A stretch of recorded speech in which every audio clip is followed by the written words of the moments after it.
I'm Kat, and in this tutorial I'll show you how to take your old candle jars or any kind of container that has a lid that pops on like this one and turn it into a useful storage container like this one with a decorative knob on top. What I love about these is that they're durable because the knobs aren't just glued on, so they're not going to fall off, and you'll be able to use these for as long as you want to keep them around. Start by melting down the remnants of your candle over a wax warmer, or if you don't have a warmer, use a shallow pot of water and slowly melt it down. Then pour out the excess wax into a heat-safe container. While the jar is still warm, immediately wipe it clean with a clean paper towel, getting as much soot and wax off as you possibly can. Then you can put your excess wax into the fridge, and it will harden into a hockey puck type wax melt that you can use again in your wax warmer. While the jar is still warm, immediately rinse it out with extra hot water using lots of soap and steel wool to wipe it clean. Then you can also scrape off the label on the bottom of the jar while it's nice and moist, and then use your steel wool, extra hot water, and lots of soap to get the rest of the adhesive off of the bottom.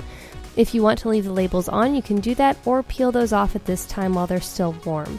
Then leave your jars to thoroughly dry. For this next part, you'll need a power drill with a drill bit, a screwdriver, some pliers with wire cutters, whatever jar you plan on using for your project, decorative knobs or drawer pulls, and you might also want to use a precision tool to cut through things, and you'll need protective eyewear.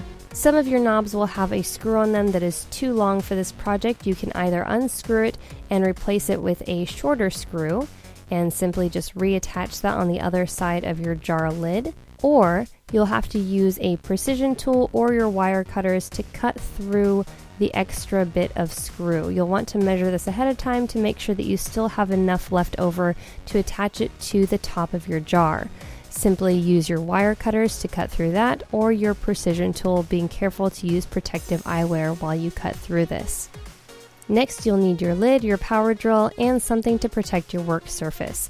Simply turn over the lid and drill through it, making sure you have centered the hole on top. You might have to drill for a while to get through the top of the lid, and this is what you'll have at the end. Next, you're ready to attach the knobs to the lids. Simply pop them through and then secure them with whatever hardware came with them, or whatever small screw you used to replace the hardware. This one, I'm just reattaching the nut and tightening it as tight as I possibly can, and then for this one I'm screwing the replacement screw through and then attaching that to the knob on the other side. And those are your finished jars. You can fill them up with jewelry, with snacks and treats, or anything that you need to get organized in nice, pretty little jars. Thanks for watching. If you enjoyed this video, remember to like, share, and subscribe.